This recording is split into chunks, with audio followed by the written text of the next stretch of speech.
Hello guys, स्वागत है आपका हमारे YouTube channel village star academy में। दोस्तों, जैसा कि आज हम तो आपको टॉपिक बताने जा रहे हैं, जैसा कि आपको बोर्ड पर दिख ही रहा होगा, यह है ह्यूमन हार्ट। ह्यूमन हार्ट क्या है और ये कैसे काम करता है, इसके बारे में हम आपको आज बताएंगे। तो हमारा टॉपिक है ये एनाटॉमी ऑफ ह्यूमन हार्ट।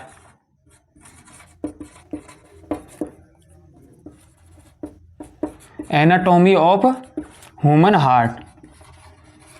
तो दोस्तों, सबसे पहले हमें ये पता होना चाहिए कि हमारा जो हार्ट है जो किस प्रकार से काम करता है।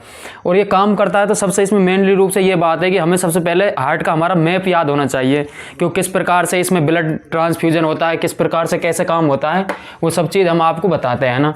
तो सबसे पहले कि जैसा आपको पता होगा कि हमारा ब्लड है जो लंग्स में जाकर वो साफ होता है और उसके बाद जो वो हमारे हार्ट में आता है, फिर हार्ट उसको पूरे बॉडी में उसको पंप कर देता है। तो सबसे पहले वो लंग्स में साफ होकर वो ब्लड है जो हमारे किस चैम्बर में आता है, तो सबसे पहले जो ब्लड आता है वो आता है लेफ्ट एट्रियम में। सबसे पहले लंग से ब्लड साफ होकर लेफ्ट एट्रियम में आएगा। ये ब्लड है जो हमारा लेफ्ट एट्रियम में आ गया है ना। एट्रियम जब पूरा ब्लड के द्वारा फिल हो जाएगा, उसके बाद ही एक वाल्व है, इसके ऊपर जो प्रेशर पड़ता है और इस वाल्व का नाम है माइट्रल वाल्व। इसका नाम है माइट्रल वाल्व। जब ये माइट्रल वाल्व पर जब प्रेशर पड़ेगा तो ये खुल जाएगा। इसके बाद जो हमारा पूरा ब्लड है जो वो क्या लेफ्ट वेंट्रिकल में आ जाएगा। इस चैम्बर का नाम क्या है? Left ventricle. Left ventricle. अब लेफ्ट वेंट्रिकल के बाद है जो हमारा ब्लड, जब ये यहाँ पर ब्लड पूरा फिलअप हो जाएगा, इसके बाद है जो हमारा ब्लड है जो ये इस धमनी के द्वारा, जिसे हम बोलते हैं महाधमनी, महाधमनी जिसे हम अरोटा भी बोलते हैं, अरोटा के द्वारा ये पूरा ब्लड है जो हमारा पूरे बॉडी में वो चला जाता है। और सबसे मेन बात देखो, इसमें क्या अपवाद भी बताता हूं मैं आपको। जैसा कि वैसे आपको पता होगा आर्टरी और वेन्स। आर्टरी में हमेशा शुद्ध रक्त बहता है, ये हमें पता होना चाहिए। आर्टरी हमेशा शुद्ध रक्त बहता है, जबकि वेन्स में हमेशा अशुद्ध रक्त बहता है, यानी कि ऑक्सीजनेटेड। आर्टरी में ऑक्सीजनेटेड ब्लड, ऑक्सीजनेटेड ब्लड, और इसमें डीऑक्सीजनेटेड ब्लड। वेन्स में डीऑक्सीजनेटेड ब्लड फ्लो होता है। तो दोस्तों, इसमें क्या है कि इसमें कुछ अपवाद बताता हूँ जो कि ह्यूमन हार्ट में हमेशा अपवाद रहते हैं। वो जो ये हमारा जो ह्यूमन जो लंग्स है ना, इससे जो ब्लड आता है जो कि कैसा साफ होकर आता है, जो साफ होकर आता है, जबकि वो ये बहुत बार ये क्वेश्चन भी पूछा जाता है कि किस प्रकार जो हमारा जो ह्यूमन हार्ट है कि किस, लेकिन ये अपवाद है कि जो हमारी जो पल्मोनरी वेन्स हैं ये इनमें हमेशा शुद्ध रक्त बहता है। कैसे बहता है? क्योंकि ये लंग से जो साफ रक्त है ना, ऑक्सीजनेटेड ब्लड को लेफ्ट एट्रियम में लाती है। लेफ्ट एट्रियम के बाद लेफ्ट वेंट्रिकल में लाती है ब्लड है जो, और इसके बाद लेफ्ट वेंट्रिकल के द्वारा ये आर्च ऑफ अरोटा, जिसे हम महाधमनी भी बोलते हैं, महाधमनी के द्वारा पूरे ब्लड में चला जाता है। उसके बाद पूरे शरीर में हमारे जो ब्लड चला जाता है, उसके बाद यहाँ तक तो शुद्ध रक्त की बात चल रही है, ऑक्सीजनेटेड ब्लड की। इसके बाद हमारा ब्लड है क्या, डीऑक्सीजनेटेड हो जाता है। क्या हो जाता है? पूरे शरीर में चला जाएगा इसके द्वारा, महाधमनी के द्वारा। इसके बाद ब्लड है जो डीऑक्सीजनेटेड हो जाता है,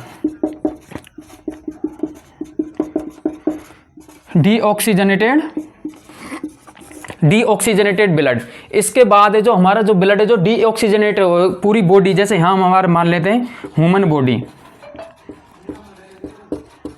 ह्यूमन बॉडी, जो ये डीऑक्सीजनेटेड ब्लड है जो, इसके बाद फिर दोबारा हमारे क्या हार्ट में आएगा, और ये पूरे बॉडी में जाने के बाद आर्च ऑफ अरोटा के द्वारा पूरे बॉडी में सर्कुलेशन हो जाता है आर्टरीज के द्वारा।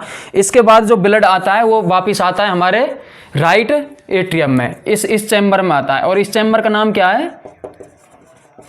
राइट एट्रियम में। अब आपको पता होगा कि राइट एट्रियम के बाद जो ये फिलअप हो जाएगा, इसके बाद जो ये ब्लड है जो ये जो वाल्व है, ये वाल्व खुल जाएगा। इस वाल्व का नाम है ट्राइकस्पिड वाल्व।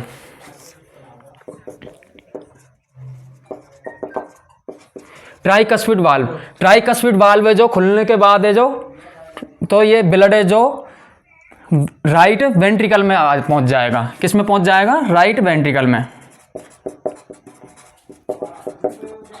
राइट वेंट्रिकल में जो ब्लड है जो फिलअप होने के बाद है जो हमारा जो ब्लड है जो दोबारा साफ होने, यहाँ पे अशुद्ध ब्लड आ गया ना, अशुद्ध ब्लड के बाद जो हमारे ब्लड है जो दोबारा साफ होने के लिए कहाँ पर जाएगा, दोबारा लंग्स में जाएगा। और वो लंग्स में जाएगा तो फिर किसके माध्यम से जाएगा, ये जाएगा इसके द्वारा, जिसका नाम है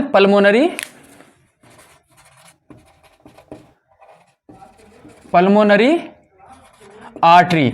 इसका नाम, ये क्या दो अपवाद है हमेशा, आप इन चीज़ों को हमेशा याद रखना कि जो पल्मोनरी आर्टरी और पल्मोनरी वेन है ना, ये हमेशा अपवाद है हमारे लिए। जो कैसे कि जो, क्योंकि इसमें आर्टरी में हमेशा शुद्ध रक्त बहता है, जबकि पल्मोनरी आर्टरी हमारे हार्ट की एकमात्र ऐसी आर्टरी है जिसमें हमेशा अशुद्ध रक्त जाता है, नहीं कि सभी आर्टरी में हमारे पूरे ह्यूमन बॉडी में शुद्ध रक्त बहता है।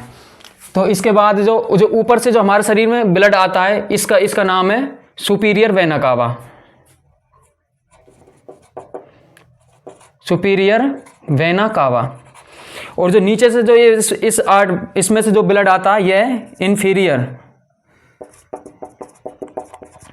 Inferior vena cava. ठीक है, इस प्रकार से हमारा ब्लड का पूरा सर्कुलेशन होता है। तो दोस्तों शायद आपको समझ आ गया होगा, ये है फिजियोलॉजी, एक तरह से आप मान सकते हैं एनाटॉमी ऑफ द, एक तरह से basic of the human heart. अगर ये हमें पता नहीं है ना, इसके बाद तो हार्ट में हम आगे कुछ पढ़ ही नहीं सकते।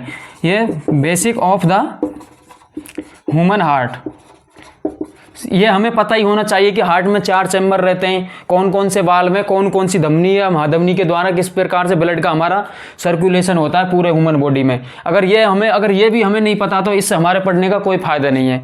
ये सबसे बेसिक क्लास है। इसके बाद जो सेकंड जो क्लास आएगी उसके बारे में हम आपको बताएंगे कि जो ब्लड है जो किस प्रकार से आर्टरी और वेन्स में किस प्रकार से हमारी पूरी ह्यूमन बॉडी में सर्कुलेशन होता है, यानी कि वेन्स और आर्टरी के द्वारा किस प्रकार से हमारे शरीर में ब्लड है जो सर्कुलेशन होता है और किस प्रकार से वो डीऑक्सीजनेटेड होता है बाद में।